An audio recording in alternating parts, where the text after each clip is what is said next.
Assalamualaikum warahmatullahi wabarakatuh. Perkenalkan, nama saya Muhammad Azil Zamzin Seda dengan NPM 2408260236. Di sini saya akan menjelaskan diplokardio, yaitu tentang peripheral artery disease atau PAD.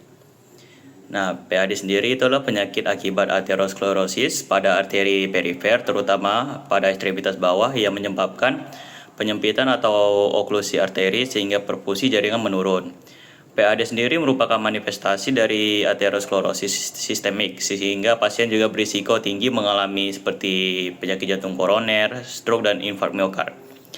Lalu untuk epidemiologinya sendiri itu lebih sering terjadi pada usia di atas 60 tahun, laki-laki lebih sedikit dibanding perempuan, serta prevalensinya meningkat pada penderita seperti diabetes mellitus, hipertensi, dan dislipidemia.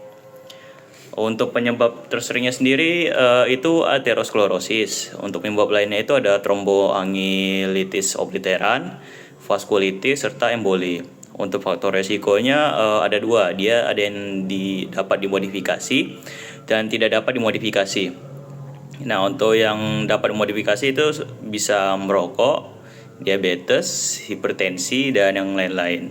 Kalau untuk tidak dapat dimodifikasi itu dia ada usia, jenis kelamin, dan riwayat keluarga. Nah, untuk manifestasi klinisnya sendiri dia itu claudio intermittens atau nyeri otot saat berjalan. Lalu dia hilang saat istirahat. Lalu untuk lokasinya itu nyeri bergantung pada lokasi sumbatan. Kayak di paha, betis, atau bokong, atau nama lain itu ada aorta iliaca, femoralis, dan poplitea. Nah, untuk berikutnya itu ada kayak seperti nyeri saat istirahat, luka sulit sembuh, gangren, dan perubahan warna kulit.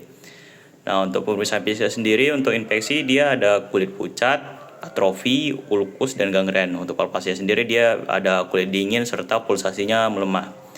Untuk auskultasi dia terdengar suara bruit. Nah, untuk pemeriksaan penunjangnya dia ada ABI, ini untuk goal screeningnya. Untuk interpretasinya untuk normalnya itu dia 1,0 sampai 1,4. Nah, kalau misal dia borderline itu 0,91 sampai 0,99. Nah, kalau misalnya di bawah 0,90 dia itu PAD, kalau misalnya di bawah 0,40 itu dia iskemia berat. Nah, lalu ada imaging seperti duplex Doppler USG, CT angiografi, serta MR angiografi. Nah, untuk tata laksananya yang non farmako dia ada seperti berhenti merokok, diet, olahraga, berjalan terstruktur, kontrol gula darah, serta kontrol tekanan darah. Untuk farmakologi dia yang pertama itu ada antiplatelet seperti aspirin 75 sampai 100 mg per hari atau clopidogrel itu 75 mg per hari.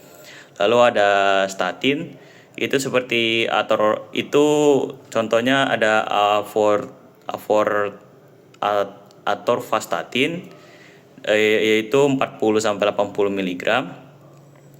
Ya, lalu ada ACE inhibitor bila hipertensi seperti kalau misalnya untuk claudifikasi dia ada kilostazol 100 mg 2 kali sehari. Nah, ini untuk kontraindikasi pada gagal jantung.